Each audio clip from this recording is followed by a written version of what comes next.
understand each other's perspective. Until unless we are learned, we ourselves learn and equip ourselves with knowledge, we will not be able to face the world. So yes, we have to learn our religion more deeper, not just the surface. Just go into our religion more deeper and understand what exactly all the paramparas, all the different sects of our Hindus, of Sanatana Dharma is saying, and then let come together whenever there is a need. For example, I'll give over here, like today there was a representation of Hindus. They were staging a protest in Bellevue, in Bellevue, and how many people could attend that? When there is a protest in the council member in the council, okay, Kent Council, or any other council areas, how many Hindus come over there and protest? Until unless we show our numbers, until unless we show our unity, I don't think we can. I think it will be a challenge or a tough road ahead for us. So, forgetting of all the differences about the caste and all those things between us, if you are a Hindu, stand up. Let's join hands and come together, and as much as possible try to attend any person's call, whether it's a Kent Hindu temple call, or whether it is a Sanatana Dharma Mandir call, or it's a Kailasa temple call. Please let us all come together and attend to each of their events and see, like wherever possible, and see that we give the full support to each other. That's how we can we can show our our unity to the world. And and also in the end, I would say dharmo rakshati rakshata. Until unless we protect our dharma, we will not be protected. So with that, I will close my comments. Thank you. Nithyanandam. Thank you so much. Because actually, of course, like how Shastri just said, and both of you follow that is very, very, very important for us Hindus to that is where the awareness it's such a good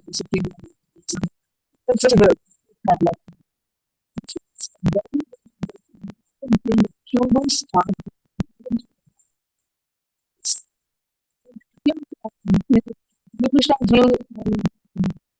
so did you help your highlight the necessity for Hindus to unite to wake up to the persecution that Hinduism is facing? Sanatana Hindu Dharma is going through. Shivananda from the Kailasa is Nithyanandam. In fact, long time back, about 2004 or 5 itself, Supreme Pontiff of Hinduism talked about this, how it is necessary for all of us to unite. And he had gathered many Hindu heads in Bidadi at that time. And I was there, and many people participated, and he insisted that we all unite together and we may be following different various sanghas, but we can unite, and how the sannyas sampradaya can be carried. All this about gurukuls, everything he brought it. Kailasa was formed a long time back then now, and that was his, I sincerely think that's the reason he was attacked first, because he was trying to unite all Hindus. Because he was reaching out to all over the world, people all over the world. And Hinduism, he was, authentic Hinduism was brought to even the Westerners and everything only by Supreme Pontiff of Hinduism at that time, because with temples he established and various other knowledge about Hinduism. I myself learned a lot only after meeting Supreme Pontiff of Hinduism.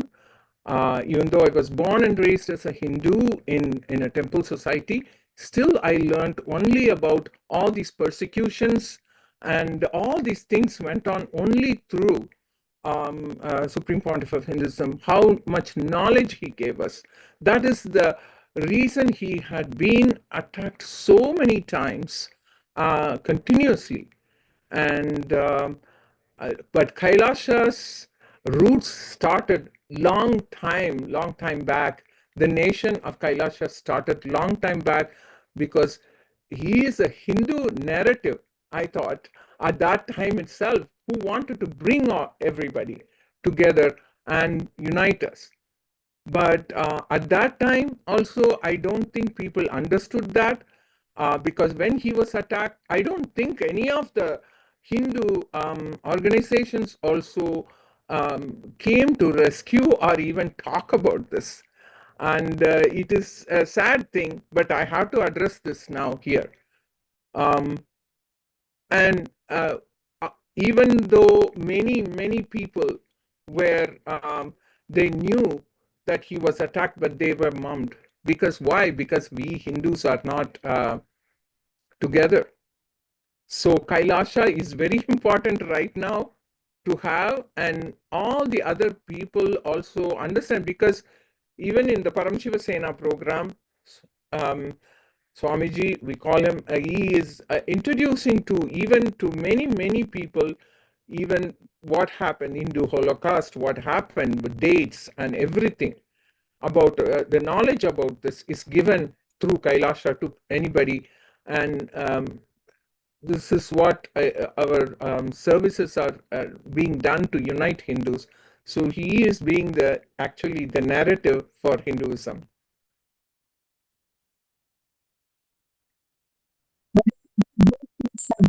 Sure. Because I feel it is very important to highlight this again and again. Many of the panelists will be bringing it. So very Hinduphobia. There are many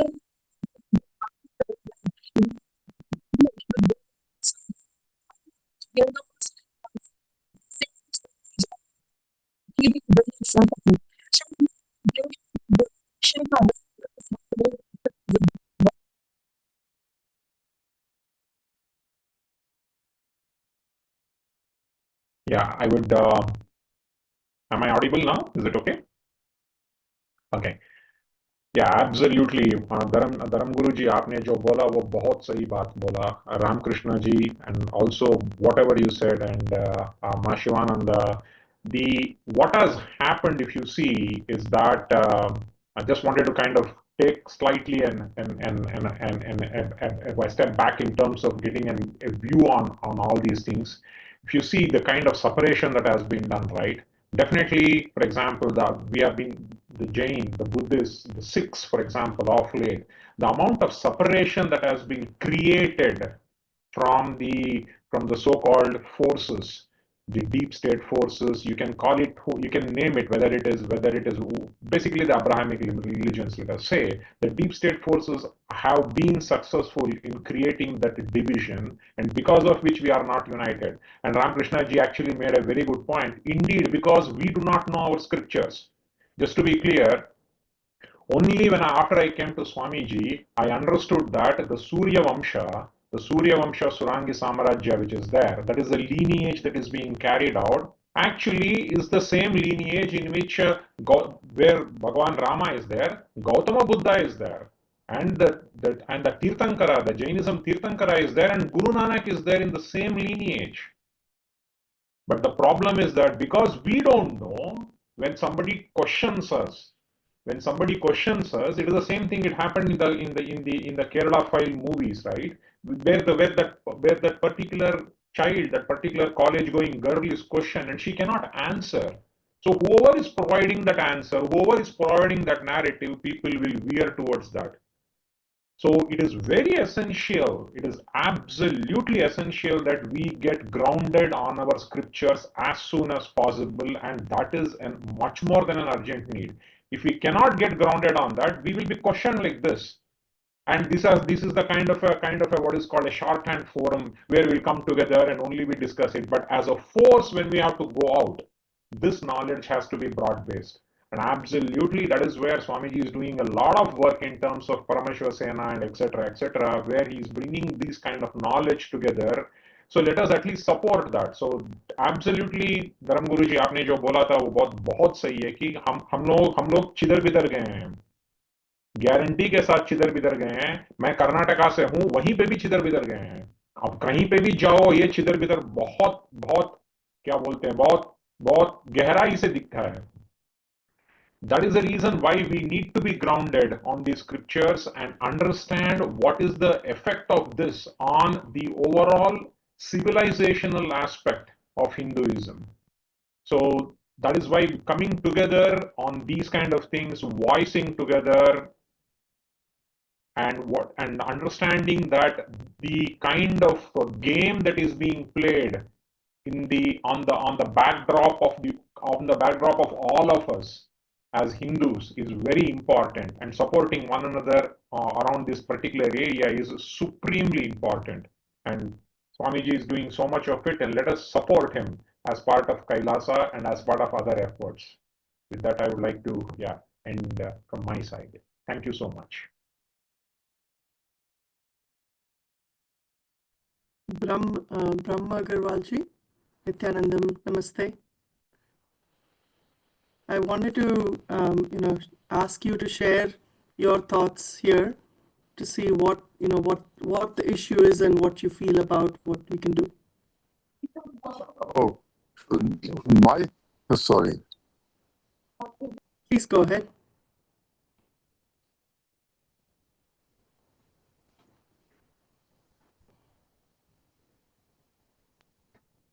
Hello.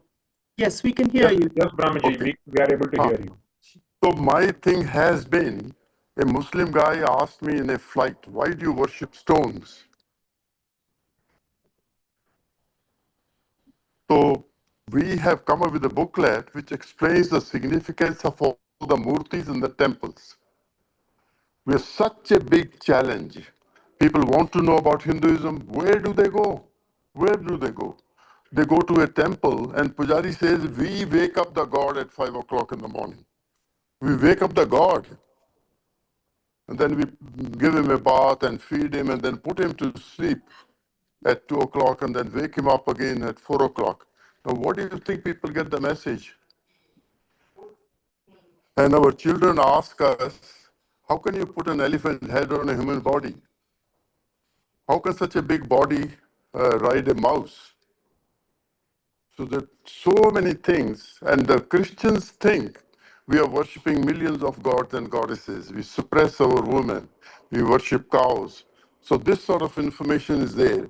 And our Hindus, anywhere, I've been to Kenya, India, UK, and this country. No temple has any pujaris who can explain what Hinduism is. So this is the biggest challenge we all have.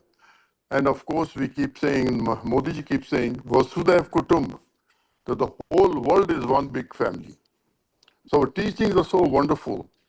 Everybody should know what our teachings are. We should, in this Western world, be able to, and if one person came, Osho, see, 95 Rolls Royces used to be in his ashram. Prabhupada came here, and how many thousands and millions of people have become Hare Krishna? Then Mahesh Yogi came here, and how many people, they formed a university here. Everybody practices yoga. And who are the teachers? Americans. So there's tremendous inferiority complex, especially in India, the word Hindu. See, whatever the Muslims did and the British did to destroy our culture, then the Congress came in. Now, who is the head of Congress? Is a Christian lady, Italian. And his son, her son, is keep criticizing the Hindus. He says Guru Nanak was okay, Swami, Jain Swami was okay, Buddha was okay. Hindus are the problem. so much criticism he created. Because as far as they are concerned, the family is or has been a Muslim family. And we don't know that. Everybody is कि मैं मोक्ष का प्राप्त कर लूं. I want मोक्ष. तो देश का अभी आरएसएस यहाँ पे एचएसएस अमेरिका में, but India में अगर RSS, if there was no RSS, what would have happened? If Modi ji was not there in 2014, what would have happened? These people had plans to finish up completely Hindu community. See, Hindu dharma to is Sanatan, is universal, is you can't destroy the religion, the teachings. But we must practice, we must know what Hindu dharma is. And this is where we created a booklet which explains the significance of all the murtis. And in fact, I shared that with him, imam of a mosque. And what he says, the imam, he says, if these murtis have a meaning, now this is the booklet, explaining the significance of all the murtis. How many people know the significance of Ganesha? So when I shared it with the imam of that mosque, he said, oh my God, why don't you share this information with the whole world? Nobody knows about it. And that's true. Our kids want to talk about our dharma, and the pujaris don't know English. And our children don't know Hindi or Gujarati. So there's a big, big challenge. The way things are going on, it's going to be a big problem that our temples will become just like museums, because children are not going to worship. So that's a big challenge. So Swamiji, I have been associated with Swamiji. Oh my God. I think he is the only one who speaks the way he speaks about Hinduism or Hindus. So we need more people like that. Definitely, Brahmaji. I mean, you've been Thank you so much. You've been known to being like a philanthropist who is supporting all the Hindu causes, and you've been, you are actually, if there is going to be peace in the world, it's only because of our teachings. Vasudhaiv Kutum and Sarve Bhavantu Sukhina, all our teachings are for the whole universe. Namaste, the very word. Now, how many people really know the meaning of Namaste? So I bow down to the divinity within you. I'm looking at you as divine. So we have to spread our teachings. And these Americans especially are very receptive. When I shared this information about Namaste, that I bow down to that, this is what it means. And after the COVID, they started this way and that way and all that, instead of shaking hands. And I said, this is where we invented this Namaste 5,000 years ago. They were so impressed. So we have to get up and share this information within the community and with the rest of the world. Thank you. So beautifully said. Thank you so much, Brahma Agarwalji. Like you said, it is only Swamiji who can say the way he speaks. Because I completely agree, relate to what exactly you are saying of how, especially given the current scenario, how is it going to happen for the current and the next Youth generation especially. of Hinduism, being the youth. And myself, like at the age of 12, I had the blessing to meet Swamiji in my life. And from there on, needless to say, it has, for me as a Hindu, and I feel so proud about being a Hindu. And secondly, Hinduism is not just a philosophy or a religion or an understanding to me, it's a lifestyle and experience that Swamiji has given. So like you beautifully highlighted, the way how Swamiji has divided, what inspires me and what I would like to add in here, I feel it's important to add in here is, Swamiji is the only one that is blending what is of all the ancient, the age-old sciences, making it relevant to the modern world, like introducing the world's first spiritual AI, the Ask Nithyananda AI that Swamiji has introduced, where today when people want to speak, when they want to see, they can just go and use AI and play with it, or whether it is establishing the digital ecosystems, whether YouTube, Instagram, TikTok, name it, and there Swamiji is, and gifting this science and gifting all the great sciences of Hinduism to people, and that I feel is something very Yeah, important. the Ask Nithyananda AI, which is like exactly like something that I would like to add in here, because what Braham Agarwal ji brought up as being how our next generation does not even know like the meanings of, like, let's say namaste.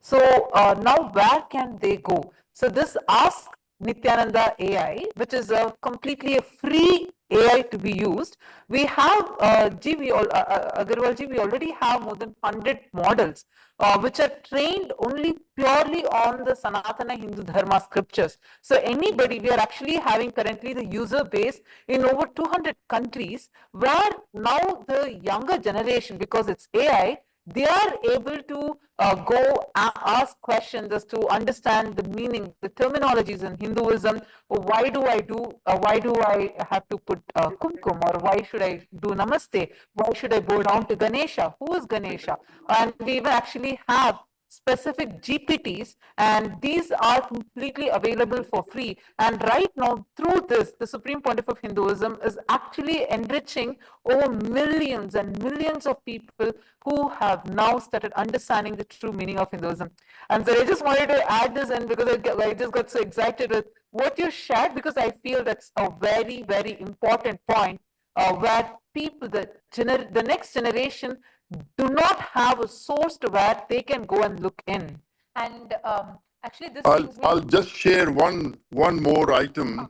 See, I've also come up with a booklet besides this booklet, which explains the significance of all the murtis in the temples. We have created another booklet about the festival, the significance of the festivals of Hindu Dharma. See, all our festivals have a significance. Shivratri and Makar Sankranti and Diwali and Vijayadashmi, they all have a very big significance. So we have created a book on that also. So, but Swamiji I really admire him for who he is, I've spent quite a bit of time with him, so I can really understand, what a dynamic and forceful language he uses for Hindu Dharma. Thank you. Thank you so much, Abraham Agarwalji, very beautifully highlighted. And now I would like to direct this point that Brahma Agarwalji was speaking about to the United Malaysian Hindu Youth Fellowship and the leader of the United Malaysian Hindu Students League, Usha Muthuswamy, who is here with us. It's wonderful to have you here and talking about youth and Hinduism. And you leading the Malaysian Hindu Youth Fellowship, and Malaysia, which was part of the Srivijaya Empire, which was part of the 56 Hindu nations. Now, as a Hindu, I would like to direct this question. How do you think this needs to be addressed by the current youth, by today, for the Hindu youth today? All right, first of all, thank you so much for having me here. It's a pleasure to be in a discussion with all leaders, Hindu leaders across the globe. Hari Om Vanakkam, I'm Usha, Vice Secretary of United Malaysian Hindu Voice. So I'm pretty sure, as the name suggests, here in Malaysia, we are an NGO or organization focusing on uplifting the Hindu youth, being a voice to the Hindu community. And we are aware that there are a lot of issues happening around the Hindus globally and even locally here. And hence why we are here to support the Hindu community in every way possible, and especially the youth. Because we believe that the youths need to be given or equipped with the knowledge and the strong cultural grounding going to be help them to support them with the Hindu knowledge, the knowledge of Hinduism, and in the long run, they will be the backup or the strong warrior of Hinduism. And here's a scenario here, what we are currently facing. So, given the media that we have been using, the common problem is that a lot of things are manifested or misinterpreted, stereotyping, marginalization. There are a lot of issues happening around us. And especially these youths are prone to all these factors. Why? Because they are not well equipped with the knowledge.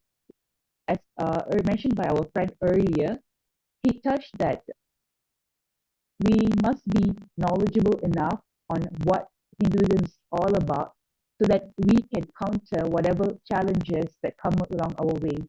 And rather than being superficial on what is Hinduism, what Hinduism practices are trying to implement or instill in every human being, we have to go a little deeper where we have to explain the essence of it, the significance of all the practices, everything, because Hinduism is a practice of life, it's the lifestyle.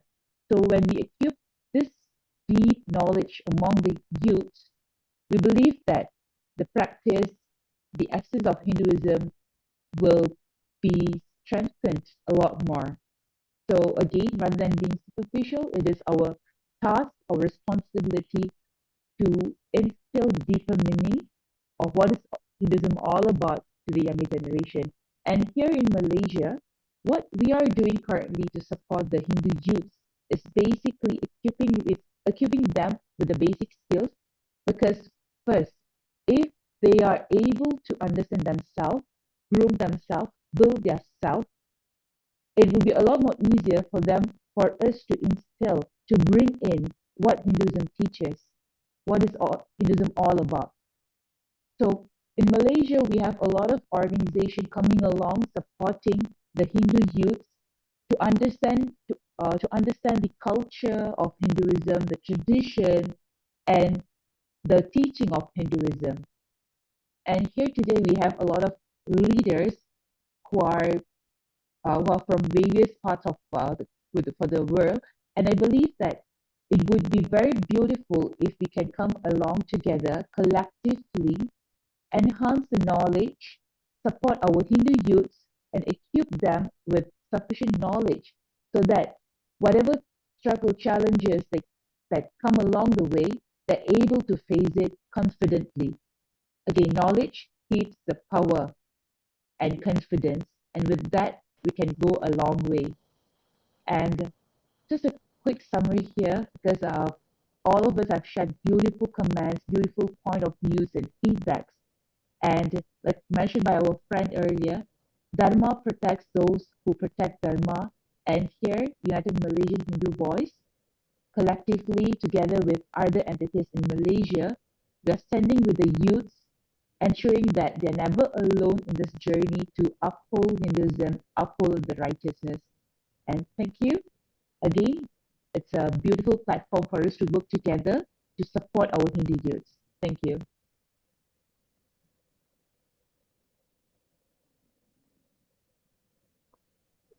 Thank you so much, Ms. Usha. And what you have highlighted is an important aspect, because talking about youth, it's first important that we realize the responsibility that we carry. Because, like Swamiji says, we are the future of Hinduism, and it's important that we are not the hanging roots of the banyan tree, but we become the grounded roots, which continues to further the growth of banyan tree, further the growth of Veda Mata.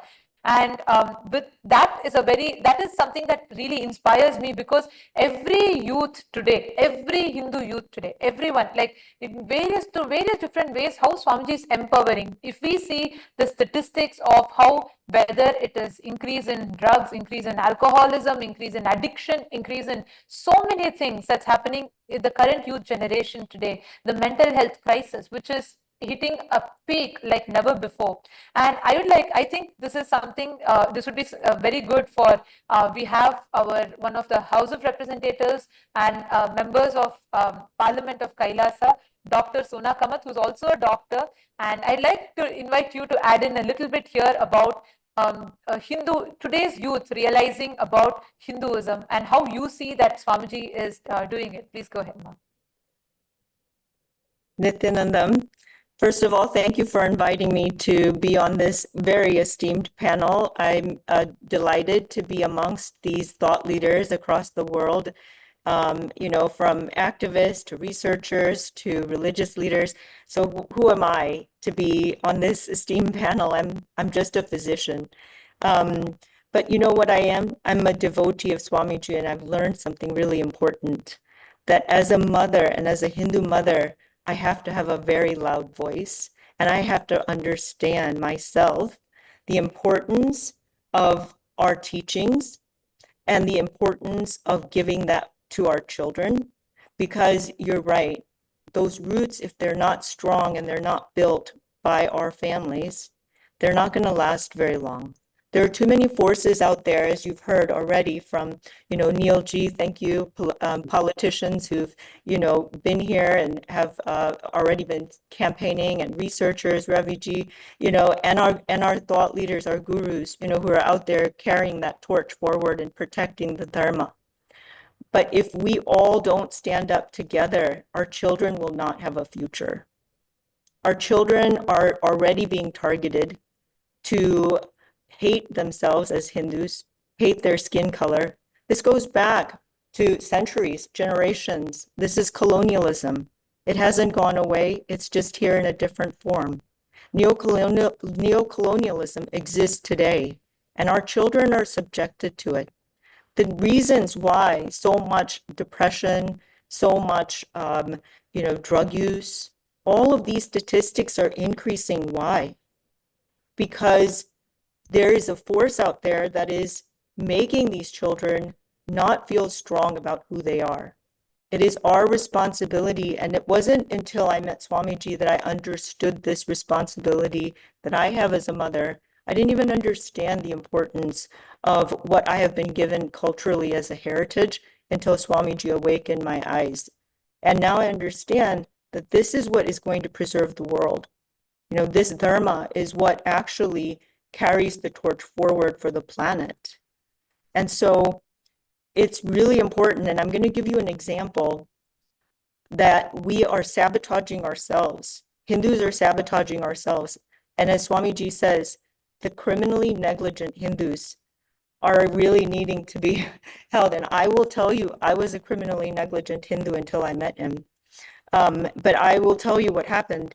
This recent Kashmir terrorist attack was really brutal, and it was really devastating.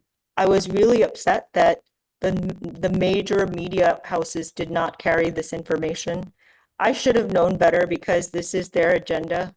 They are going to silence this voice, but they really didn't give it any justice. So to bring increased awareness just to my little tiny school platform that my children go to, I added a little message the other day on our WhatsApp channel of all Hindu mothers. And it just simply said, please join me in praying for the lost Hindu lives, to the lost lives of this recent terror attacks. Please pray with us and stand in solidarity with all Hindus. Immediately there was a response to this. And do you know what that response was? That response was, why just Hindu families are we praying for? What about the other people? The people that were there that helped, they were not just Hindus. Why aren't we praying for everyone? This is somebody who, maybe like myself years ago, doesn't understand what is fake media and real media and what is actually happening. They're taught that, we are actually silencing ourselves, and we are the ones that brush some of these most atrocious type of happenings under the rug. We don't need others to do that for us and silence us, when within our own community, we aren't standing up for ourselves and aren't even recognizing the atrocity. This was a devastating act, and you can't simply say a prayer without raising that this could be a political ploy. I don't care if it's a political ploy. I don't care if it's hate. I don't care why it happened. It happened. And innocent lives, Hindu lives, were killed. They were targeted specifically. Their IDs were looked at. They were looked to see if they were circumcised. How appalling, how barbaric in this day and age that this occurs and nobody picks it up. It's a quiet happening across the world. When do we get a voice? And if we don't have a voice, what will our children have? Our children won't have a voice. If we are criminally negligent ourselves, what kind of heritage will we leave these children? And so it is really an important responsibility for us as parents, for us as responsible Hindus, to take this torch forward And Swamiji's given us, and there are really a lot of religious leaders who are out there doing the work.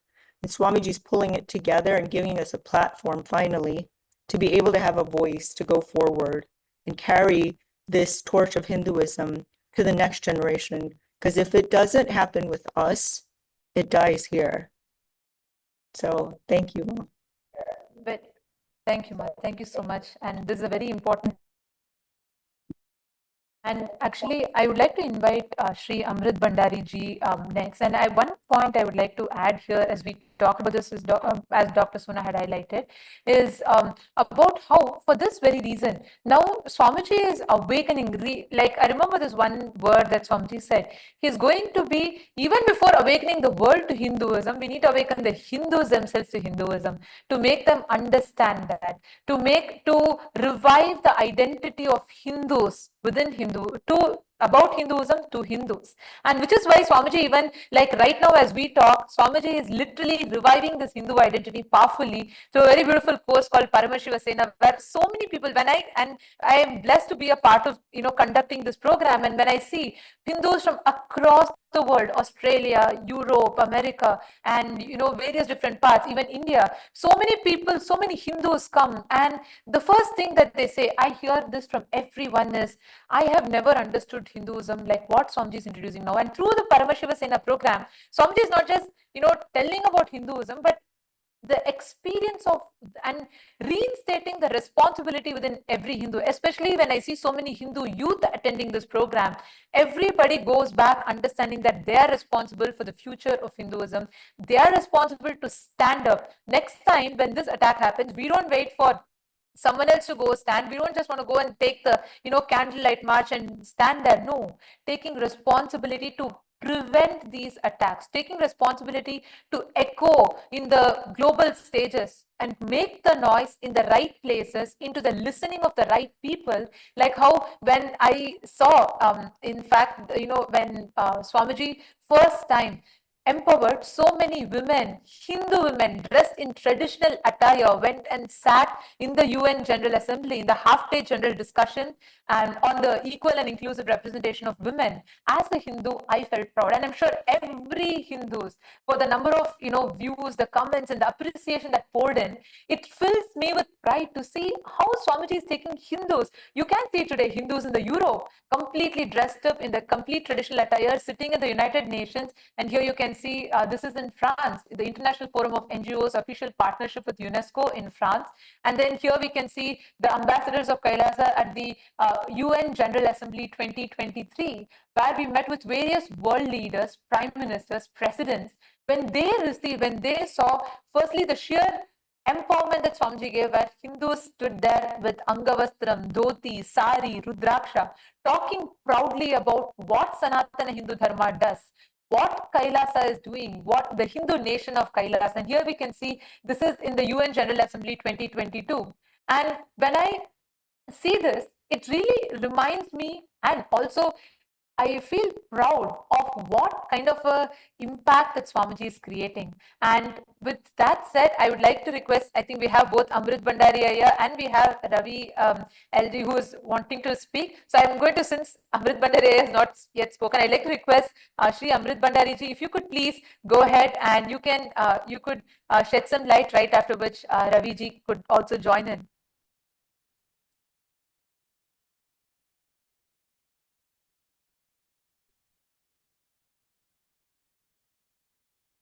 Hello. Hello.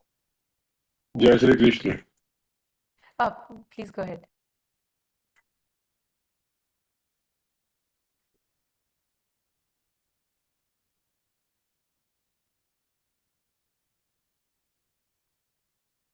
Hello. Yes, Amrit ji, we can hear you. Amrit Bhandari ji, please go ahead. Can you hear me? This is Amrit Bhandari. I have problem with my video. Can you hear me? Yes, everyone can hear you. Okay. My name is Amrit Bhandari. I'm from Los Angeles area. I'm a Jain. Nityanam to everybody. Namaste to everybody. Jai Janendra everybody. There were 2 attacks in Kashmir and Bangladesh. They're killing Hindus. We can talk about Hinduism. We can talk about Ahimsa. But these are Muslims and they don't understand Hinduism. So our talks and rituals will not help us. We need to get tough with the Hindu Muslims. And I'm not going to see, I agree with Mr. Shastri, he said few things, but I believe we can do all the things. I'm a Jain, Tan Man Vachan Kaya, we believe in ahimsa, but Muslims, they're killing us. And our religious background, everything, ahimsa, they're going to stop them killing Hindus. Government has to get involved. And this is what I feel. I only feel that good Muslims are dead Muslims. Thank you.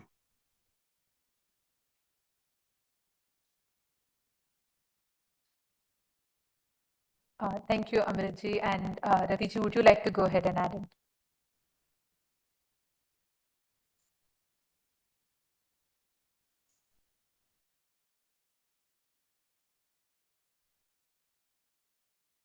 Raviji, we can't hear you. There seems to be some issue with your mic. Namaste. Can you hear me now? Yes. Yes. Perfect. So first of all, say thank you for having me. Unfortunately, it's very, very early in the morning where I am, so I do have to depart, but I didn't want to depart without saying just final key bits that I think would be helpful to everyone. So the first thing that I will say is I would encourage everyone to read the second chapter of the Bhagavad Gita, in particularly verses from 60 to 63. And this is where very importantly Krishna explains to Arjun that all battles are effectively lost on 1 square foot of real estate. If you lose control of your senses, if you let anger consume you, you're finished. There's nothing that anybody can do for you. And we see this playing out in the Ramayana as well when Ravan dies, where Ravan is told that you had all this buddhi, all this gyan, all this knowledge that you had, and in the end your Indriyani still betrayed you. So we have to be really mindful of if our Indriyani, if our mind is betraying us. And again, Krishna later on goes to explain that the mind will act like an enemy if you can't control it, but if you can control it, it will act like for you a best friend. So when we are going through these extreme emotions and when we are feeling things, we need to maintain some semblance of control. And the reason why I bring this up it actually directly concerns the youth. Because there's and again, refer back to the Mahabharata, at the end of the Mahabharata, there's a very poignant moment that most people kind of skip over, but it's actually quite important. Duryodhan is dying. He's been defeated by Bhim, and Yudhishthir is standing over his body, as are the rest of the Pandavas. And with Krishna, Yudhishthir is being very haughty. He's being very proudful and bashful, saying, I can't believe he thought that he could defeat us. I can't believe he started this war. Saying very certain things like that. Krishna turns to Yudhishthir and says, do you think you could have beaten him without me? And in that moment, Krishna is encouraging you to cast your mind back over everything that you've read and ask yourself, what have I been doing this whole time for you? And this is where, when we look at our youth, we really need to evaluate what is the benefit for them to be Hindu? What are we doing for them? See, when we look at things like conversion and all these other kind of issues, it really boils down to very few simple things, which is what's the socio-economic benefit to begin with? All the spiritual stuff comes afterwards, because you can't be spiritual on an empty stomach, no matter how much you want to be.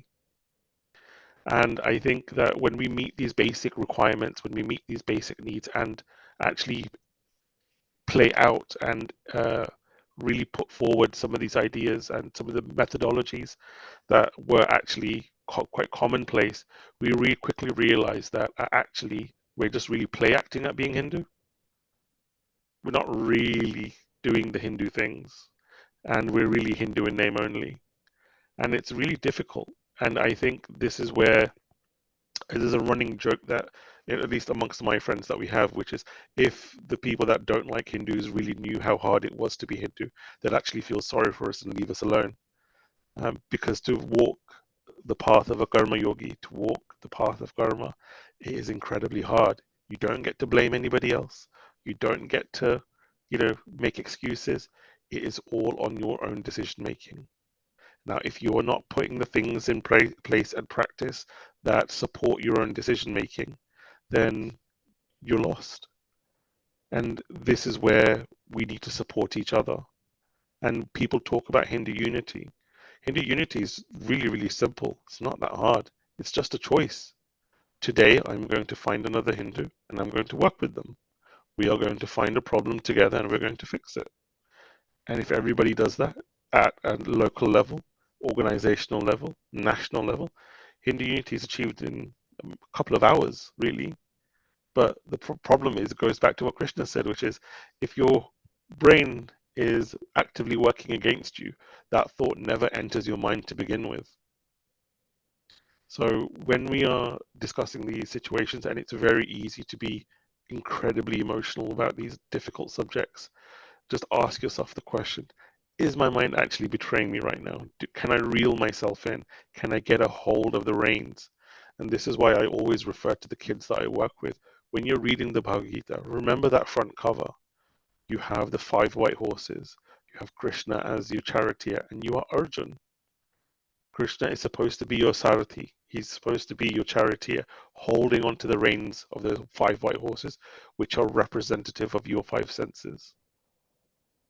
And I think it's really, really important that this is the message that we really convey to our kids, which is you have the opportunity and the luxury that our ancestors didn't really have, because they were really fighting an existential crisis that, truth be told, we don't really have. We have a material problem, a time problem. And I think again, I appreciate what I said at the start, which is some of this might be shocking or some of this might be new to a lot of people. But when we look back historically, the default setting for most Hindus was unity. It's just that we've convinced ourselves it wasn't. And I can give you 100 examples where Hindu unity was the norm. It was absolutely the standard operating model. It's just that we've been told and we've believed and we've accepted that that isn't the case. Because the fundamental problem with Hindu unity that nobody talks about is, okay, we're all Hindus, we're all united. Now what? Now what do we do? Do we go around taking over the world? Do we go and build moon bases? Who's going to decide what we do next? And I think that's where fundamentally lies the problem, because to be united, you're looking to achieve something. Previously, when Hindus, were coming together, or when humans, take religion out of it for a moment, it was either out of survival because we're a tribe and we need to come together, or it was out of necessity. We're going through a difficult time, and rather than going through it by myself, I'm going to go through it with my village, my tribe. Those circumstances haven't changed that drastically. And I think we need that much bigger aim of, okay, why are we uniting? If someone can articulate that to me, and where it can articulate to the rest of the world, hey, Hindus, this is why we're uniting, outside of an existential problem that for some people it just doesn't exist. If you're in Ohio, or if you're in Nebraska, or somewhere in the US or somewhere in Europe, then you don't face the same problems as, if you're in Malaysia or Indonesia or Pakistan, Afghanistan. Your worldview is completely different. And to put yourself in that other person's shoes takes a lot of work and a lot of time. So I think we need to be open and honest with each other and say, okay, let's talk about why we're uniting. And then we can decide if I want to unite with you in the first place. Because you'll find out very quickly that everybody has a different idea of not only winning, but why we should be Yes, united.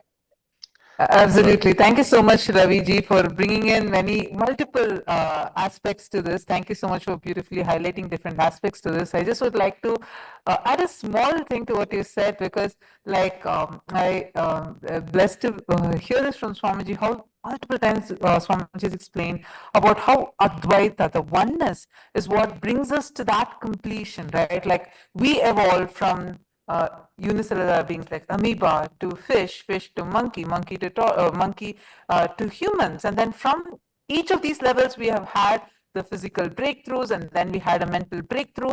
We have even had a conscious breakthrough from monkeys when we evolved to human beings. But it's time to have that super conscious breakthrough to actually have that ultimate, which is what we all need to come together for. It is that time where human beings need to achieve that some ultimate potential, which is what all of us are seeking towards, the moksha, what we all in every sampradaya of Hinduism agree to, the goal of life being moksha. So that is something that I just wanted to add to what you said. You highlighting that point reminded me of how beautifully Swamiji explains the 12 pillars of Sanatana Hindu Dharma, because Hinduism gives that ecosystem for an individual to move from the dharma to artha to kama, from fulfilling all his things. That's why the 12 pillars of Hinduism, dharma, artha, kama, moksha, and forming the Upanishad, the upasana, then upavasa and utsava. Then the basis, the foundation of which is Ganga, Gita, Go. Each of these, how in every pillar, in each of these different aspects, we are empowered to live, to experience the ecosystem, ultimately to move to moksha, whether Ganga, Gita, Gayatri, Gomata, Upanishad, Upavasa, Utsava, and Upasana, all of them leading us from dharma to artha to kama, ultimately to moksha. From dharma-centric artha that we start to everything becoming moksha-centric dharma, moksha-centric artha, moksha-centric kama, which will lead ultimately to moksha. So thank you so much for highlighting it, and this just brought me to this point I wanted to share. And we also have joining with us next Sri Nadarajan Haran from Jaffna, Sri Lanka, who's also a journalist who shares a lot about Hinduism. So I'd like to invite Sri Nadarajan Haranaya to share, to shed some light on this topic. Thank you so much for joining us. Yes, go ahead, Ayya. Nithyananda, everyone, hear me? Yes, please go ahead. Nithyanandam, first of all, thank you. I said a lot of thank you. Organize this important and discussion meetup, Nithyanandam. Hinduism is coming to all living beings of the world, and there are no difference in religions, caste, or genders. Everything. Only in Hinduism did they realize the importance and stone, soil, sky, air, and water. And many millions of years ago, they embodied them its God and made them down to living being.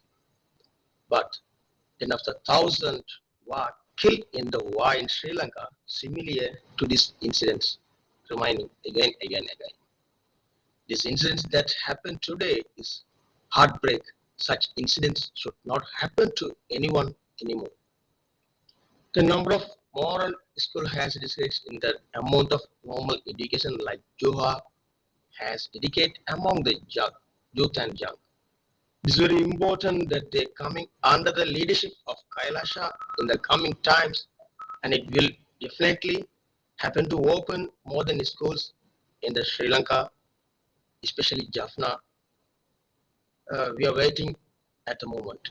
Nithyanandam, Musti.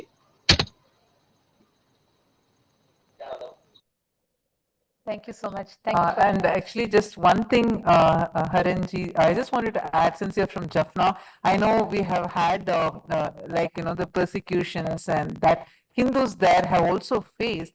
And one thing being like how our scriptures, the libraries have been burned and the Hindu scriptures have been lost. And I would like to just add in here as like Swamiji has now, the Supreme Pontiff of Hinduism has successfully revived over 1 million palm leaf scriptures, and now it's actually available for free. Since you're here and you're from Jaffna, this just reminded me, because this is one important contribution for Sanatana Hindu Dharma, where many of these scriptures, like Jaffna, the universities and the libraries that were burned, is only one of thousands of others that were burned in various different locations, and like across the the Hindu diaspora spread across 56 nations, and many of these scriptures got burned. Today we have the world's largest Hindu library, which is Kailasa's Nithyananda Hindu Library, where Swamiji has successfully restored, collected many of these palm leaves manuscripts, some of these that got burnt, partially burnt, or some of these that were, thrown into trash by the people, the ignorant people. All those Kailasa has collected, and now we have over 1 million such scriptures, and it's completely made available for free. And I just wanted to add this because I know you would also be very passionate about these scriptures and Hinduism, and how this Hinduism having the right roots, especially in different parts of the world where this has been lost. So I just wanted to mention that. And thank you so much for being here with us.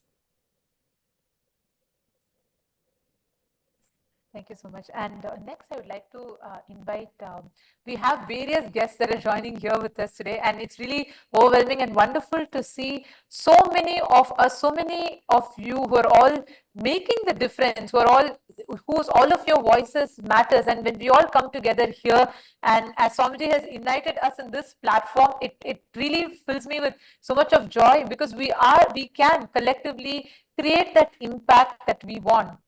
We can make the right noise into the listening of the people. And that is wonderful. So we thank all of you once again for joining here. Next, I would like to invite Sri Vijay Kapoorji from Niagara Hindu Samaj, who's here with us. Sri Vijay Kapoorji, Nithyanandam, are you able to hear us? Yes. Nithyanandam. Namaskar ji. Thank you so much. Thank you for being here. I just wanted to ask you the question of, I know you're a Hindu activist who's been working a lot, a philanthropist as well. And I would like to bring us to the final part of the discussion as we approach towards a solution.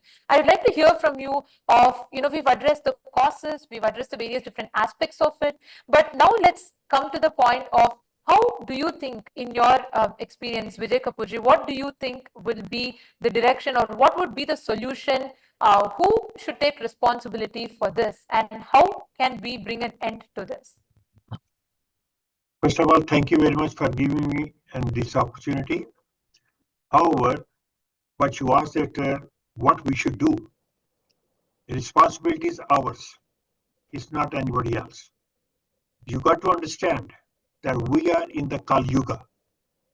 In the Kali Yuga, everyone with deities, or you can say about the people who are just having the extremist ideas or something, destruction ideas are there too, they will dominate. Unfortunately, this is going to be screened very well among all of us. Once the screening is over, the Sat Yuga has to start. Now, in between the time is whatever we have it. Here you will see that the crimes, natural calamities, destruction, highest of this vandalism, and you can name anything, is going to be right on the top at the moment. So we, as Hindus, we must take our responsibility that we have to educate our families, friends, children, that what we are, we have to recognize that in the whole universe, the Sanatana Dharma is the only one, we can call it as a religion, but actually it is not a religion, it's a way of life. We got to learn how this way of life we have to devote. Take an example of Sri Krishna, Ramayana, Ram. Those are all the examples in front of us. And we just read the books also, but we don't do the practice on that. If we continue doing those things also, don't do the practice and listen to other people, don't take any responsibilities ourselves, then definitely the destruction is there. So very shortly, I'm going to say that the responsibility is ours. In our temples, I just heard that Mr. I think Bhandari,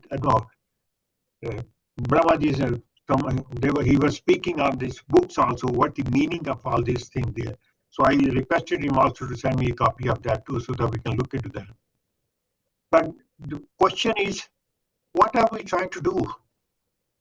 Our people, because instead of uniting, they are the leg pullers. If you go somewhere, they'll try to do the disturbances to create unhealthy atmosphere and create the problem for the other society members. For so many years, we have been under the rules of the foreigners always. They come, create a lot of nuisances, and the things we could not learn so far. And unless and until we start doing the practice ourselves, we cannot unite.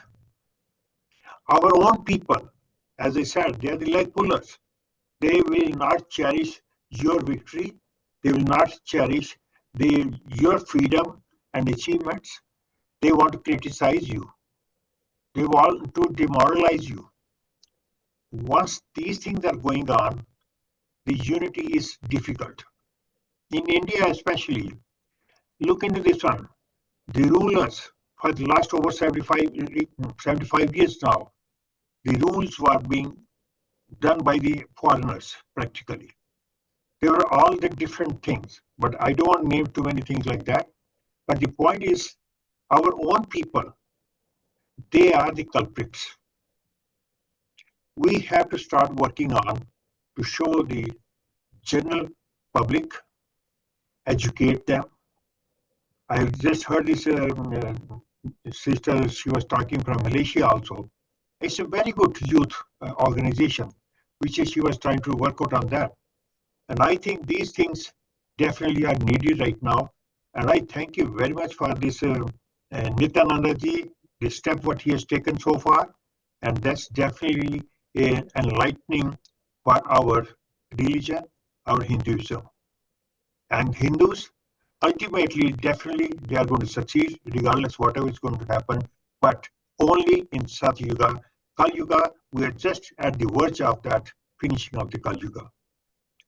Thank you very much, because these are just very briefly, I wanted to say that. And I think this is what we are trying to educate in our temples. And I go to the mosque, I go to these gurdwaras, I go to everywhere. Thank you very much. God bless all. Thank you so much, Vijay Kapoorji. And one thing that I would like to also add in here, or I would like to bring in, is Ma Muktika. Would you like to share on how this aspect, that as we are talking about the solution, as we are approaching the solution, how do we look at, and we are having Vijay Kapoorji and various people who have been all of whom are highlighting on the fact that it's not just awareness, but also the importance for Hindus. One is talking about unity is one, but also waking up to these facts and learning or understanding what the solution is. But because for many people, like Ravi G had highlighted, if a person wants to stand up, what do they do next? What is the solution? What do we travel towards? So would you like to highlight on what is the solution that you think? Solution is within ourselves. We have to create more understanding among ourselves first. Then distribute that understanding among our fellow members, families, through the temples, through the unities, and through all these actions, what you are doing, Nithyananda ji, he's doing that thing also a great job. And I was really thrilled to see all these kind of the actions were going on. So the solution is among ourselves and within ourselves. And we have to educate, and we have to inform our fellow colleagues, whatever we have, and we have to educate them through the temples, through all the gatherings. The more and more preachers we have, we'll send it out, everybody start talking about these things also. The education will wake up the whole society. That's the only solution, I think. Vijayji, I think you brought up a very good point. See, just like how we have the Vatican that is considered as the Holy See for all Christians, when there is, a proclamation or something that comes from the Vatican, sharing, then all Christians, abide by it. Similarly, when the Muslims or when each community is looking at what comes from their scriptures or the being who is at the helm of it all. Similarly, I think Hinduism is really ready to take on a holy see that is specifically there for all Hindus, for everyone who is part of Sanatana Hindu Dharma, who feels that the benefit for them comes, as you very rightly put, it definitely starts from within us, the way we take responsibility. But when you have that guru, when you have that enlightened master who is going to be there as the one who has taken up the responsibility for everyone, for the 2 billion plus Hindus and others across the globe, then that being becomes is at the helm of everything, and Kailasa today stands as the solution that has been given to us by the Supreme Pontiff of Hinduism, Bhagavan Nithyananda Paramashivam, as the holy see of all Hindus. It is a land, it is the nation, the sovereign nation that has been created to support, to empower, to stand by every Hindu on this planet. It is meant for Hindus. It is going to be run by Hindus. It is run on Hindu principles. In fact, the Bhagavad Gita is the preamble to the constitution of Kailasa. And when we have such a huge asset, available for us, all we need to do is really come together and say, in that space of Advaita that we have learned from our Shastras, how do we align and make use of the benefit, make use of everything that is coming our way to live Sanatana Dharma? For, as everybody said, it is not a religion, but it is a way of life. And how do you live that way of life? How do you learn? How do you imbibe? How do you radiate the principles? How do you create your life filled with success, fulfillment, and completion? The solution is right there in front of us. Swamiji, the Supreme Pontiff of Hinduism, who has been coronated by over 1,000, pontiffs who have come together recognizing what he is bringing to the entire humanity. And for the nation, the sovereign nation of Kailasa that has been created by him as a solution for all Hindus. I think it's time we came together. I think it's time we stood as one and shared this empowerment with the rest of the world. And I think that is what I wanted to share here and bring to the notice of everyone, that if we do not come to that space, the future of our children, the future of the next generations is going to be deeply impacted in a way that I don't think we are prepared for. That's what I wanted to share, Ma. Thank you very much, Muktanandaji. A wonderful points what you mentioned on that. I can add a couple of more points in there too. Says we have been learning and listening right from our childhood. The charity begins at home. United we stand, divided we fall. These are the examples given to us, but we are missing the actions. Yes. The actions are united, unity, and know yourself within yourself. Once you realize that within what you have it, and you will spread those things also outward too. At the moment, it has become a basket of the good apples, but one or two, the bad apples are there. This is creating these disturbances. So unless and until we take out those bad apples, we cannot be united. But our attempt should be there, and we should always try to move forward on it. And I really appreciate that this message which Nithyanandaji is giving over there to unite all that, and it's really appreciable. I started doing that thing in Canada also in 1980s to get all these temples together. But again, a lot of our people, they're jealous about each other. And this is where it broke up again. But I started the Canadian Council of Hindus to bring all the temples together.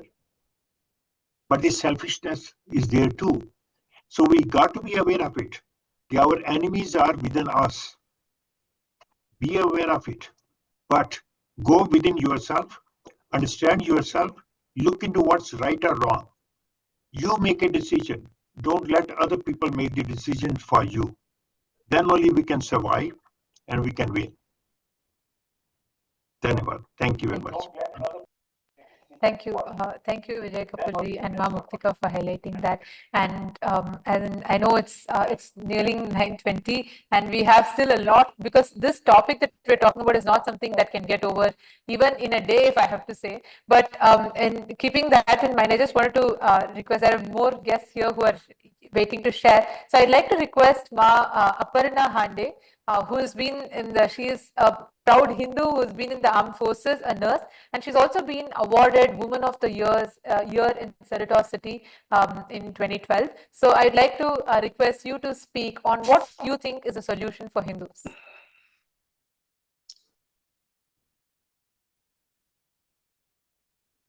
Aparna, if you can please unmute.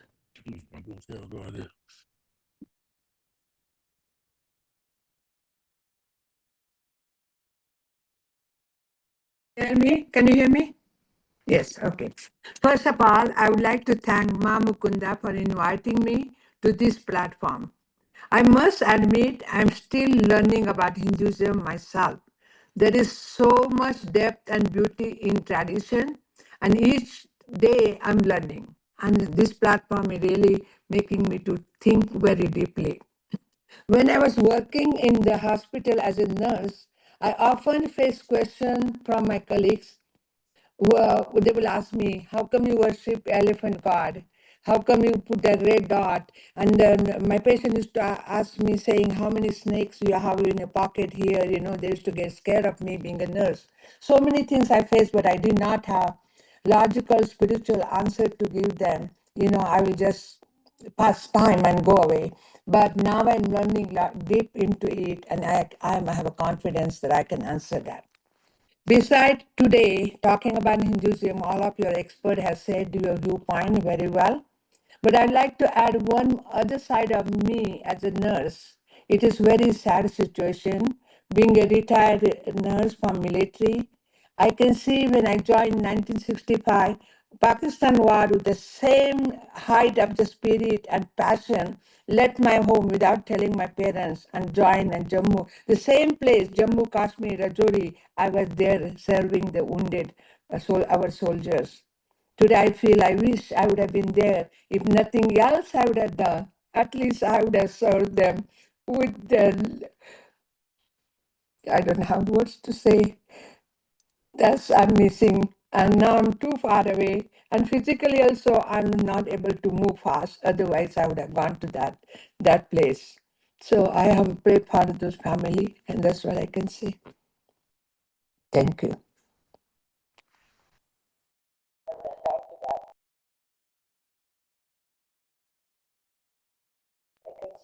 Thank you, Ms. Aparna ji. And yes, Neilji, I think you wanting to say something. Go ahead. Go ahead. Can everybody hear me? Yes.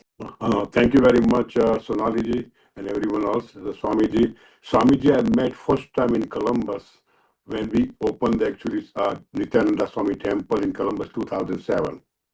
And I was actually chief guest here with the Swamiji too. And second thing about, I think one of them, somebody say one from the moderator, my son wasn't believing God.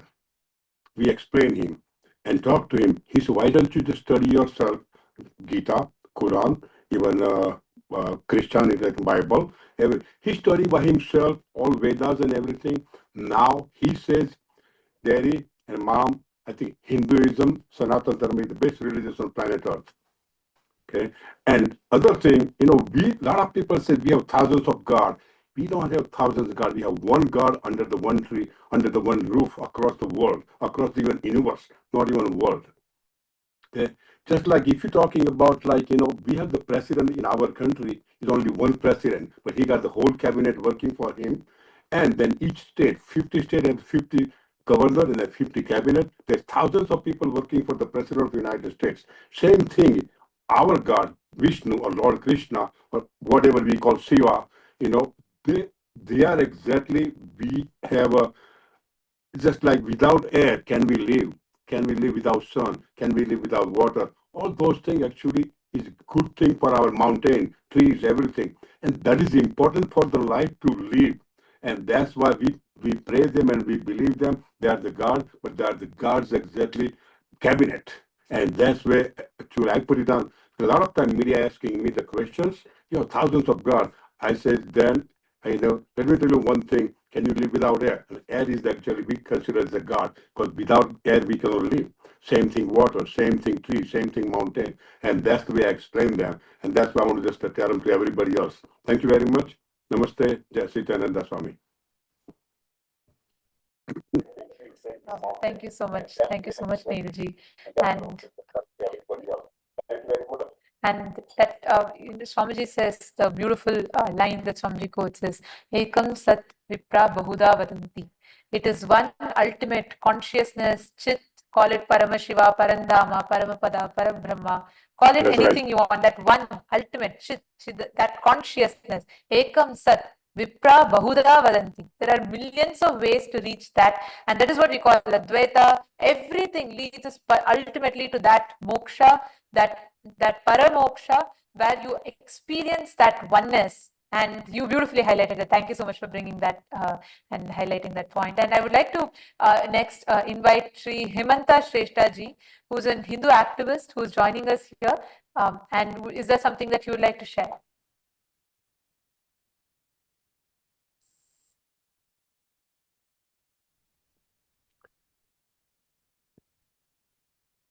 Okay, namaste to all.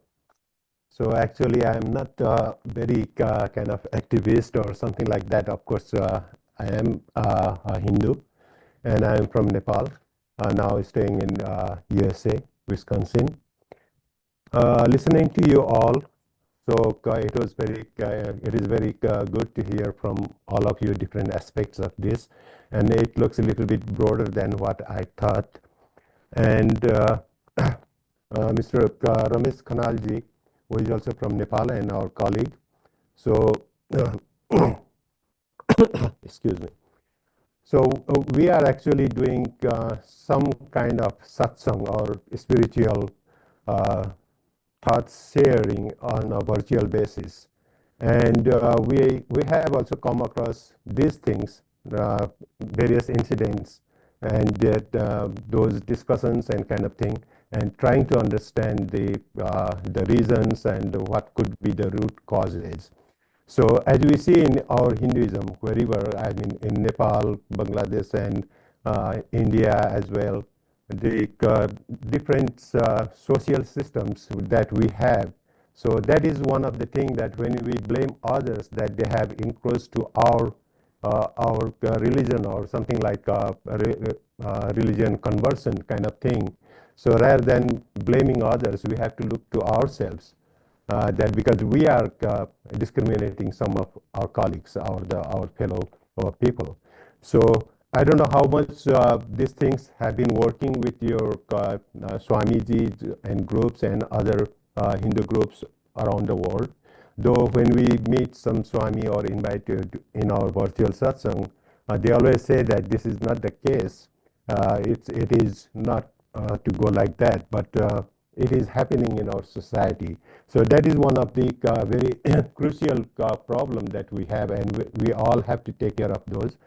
And earlier speakers like Brahma Agrawalji and others have also pointed out some of the difficulties about what actually is Hinduism and how to explain, because even we myself don't know exactly what it is and how it is. So recently I have come across, and with this our own small organization here we have, and this virtual conversations.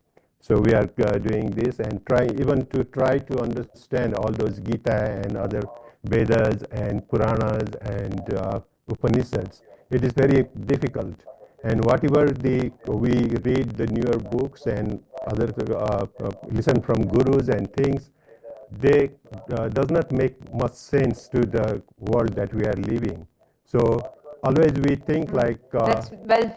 yeah, and so how we are going to make or explain those things, which is the, as you have mentioned earlier, that this is the living lifestyle that has been explained in Vedas and also in Puranas and Upanishads. So how we are going to explain this to new generations, people, so that they will accept it more heartedly.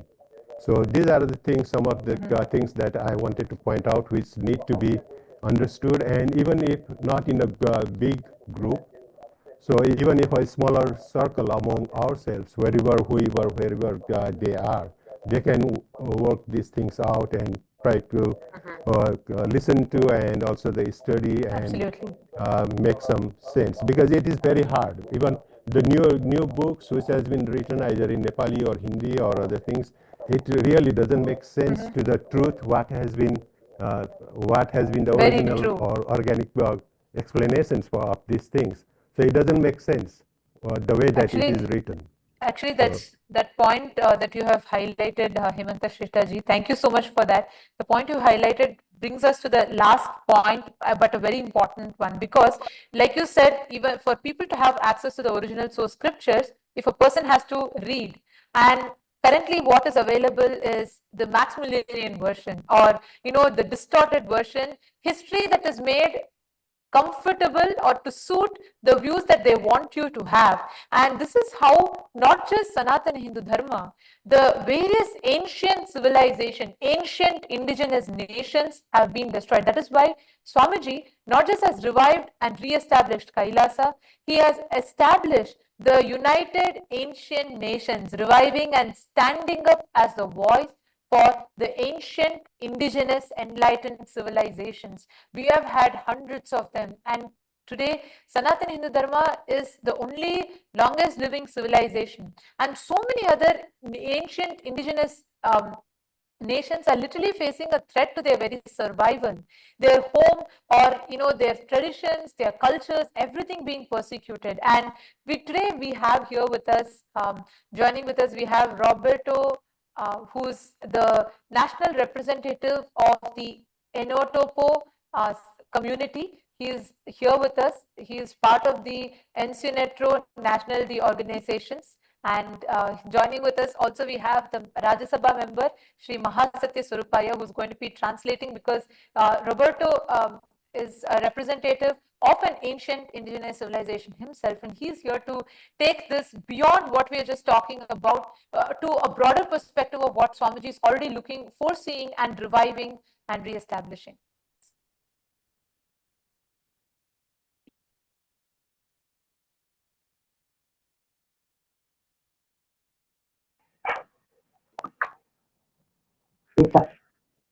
Mari Kompuche, Mari Peñi, Punamien, Compuenei. Buenas noches a los hermanos, las hermanas, los amigos y Chaltumay. Gracias por este espacio, por este momento. Gracias por esta convocatoria. Gracias por poder unir nuestras voces, por poder unir nuestra intención a las intenciones de los hermanos que están presentes hoy. Vivimos situaciones muy difíciles como la han vivido nuestros ancestros y es lo que queda después de las colonias. Venimos de países y de lugares y de territorios que han sido colonizados, tanto aquí en la India como aquí en América. Claro que sí. Por eso... Claro que sí.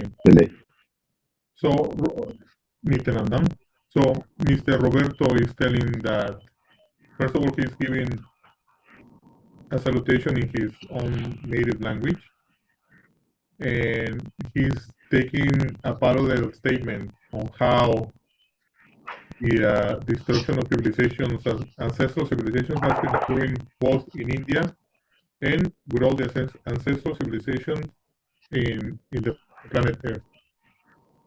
And he's beginning with this statement. Continúa, Roberto, por favor. Gracias. Por eso el sistema que instalaron las colonias en nuestros territorios es un sistema que va contra la vida, que va contra nuestra madre tierra y sobre todo contra nuestra espiritualidad. He's making emphasis on the systems that have been imposed on the land, on the civilization that is against Mother Earth and their own traditions. Continúa. Hoy nuestros territorios están siendo saqueados. Hoy es el litio, el petróleo, la minería. Eso deja muerte, eso deja culturas rotas, culturas saqueadas. Por eso es necesario esta unidad para el levantamiento de la ancestralidad. Thank you. Roberto is talking about how important is the union of ancient nations, because due to the fact that the exploitation of natural resources, lithium, oil, and minerals, is causing death, the broken cultural systems in their own traditions. He's making emphasis on how important it is to have unity within indigenous people, to make an emphasis on this statement. This is the reason why he's here. Continúa, Roberto, por favor. Es necesario la unidad mundial de los ancestros, de las culturas ancestrales.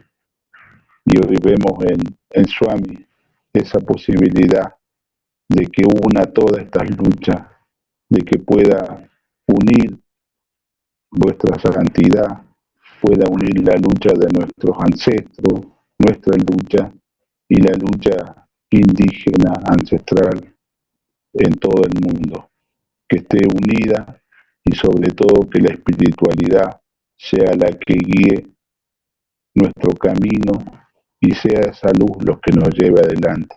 Chal Tumay, gracias por este espacio. Muchas gracias, Roberto. And then what Roberto is saying, he's making emphasis on how the SPH Nithyananda Paramashivam, the importance of him not only reviving the Kailasa nation, but also uniting all the indigenous nations across the planet Earth in order for all of us to stand and have a voice, a global voice, to unite us and make us stronger. And he's actually giving thanks to Swamiji, and they feel the support of the SPH Nithyananda Paramashivam towards all the indigenous people of the planet Earth. Thank you, Roberto. Muchas gracias. Thank you so much, Roberto, and thank you so much, Sri Mahasatya Swarupaya. And actually, I think this discussion can go on, but it's time for us to wrap, because in the interest of time, we have to. Many of you have shared so many important points, highlighted something that all Hindus, all of us need to wake up to, and something that we all need to collectively see, understand, and not just to raise awareness about what's happening, but also being part of the solution. This reminds me of a line that Swamiji says, where Swamiji says that in the first lines of the United States of Kailasa book, which we have shared the link with you all, and we invite every one of you to please visit it. We will also gift, each one of you will be receiving a copy of the United States of Kailasa book too. And in this, Swamiji says, it is time that we make all these lofty ideals a reality. We have had lots of solutions, we have had lots of discussions. It is time that we make all these lofty ideals as a reality, and the Hindus are waiting. World is waiting. The future of Hinduism is waiting. and all of us together are going to be we all are going to be working together. It is really, really wonderful to see so many people from around the world. And actually, like Mr. Roberto is here and Miss Sandra Silva who's here, like where all of you are coming from, like this broadens the perspective where like the Supreme Pontiff of Hinduism, he's not just reviving Sanatana Hindu Dharma, but reviving and empowering all the ancient traditions, ancient civilizations, and ancient civilizational nations, because of which right now we have way more than 120 plus indigenous nations that are standing strong with the United States of Kailasa. And now the 2 billion Hindus and the ancient indigenous nations, the indigenous people, are also getting a voice to voice out the persecution and to put an end to this Holocaust. So we thank each and every single one of you that has joined with us today. I know many more of you are wanting to share a lot more points, but in the interest of time, we would like to thank all of you for coming here, being here with us, and sharing your amazing insights and being part of the solution. Thank you all. Let us all now offer our gratitude.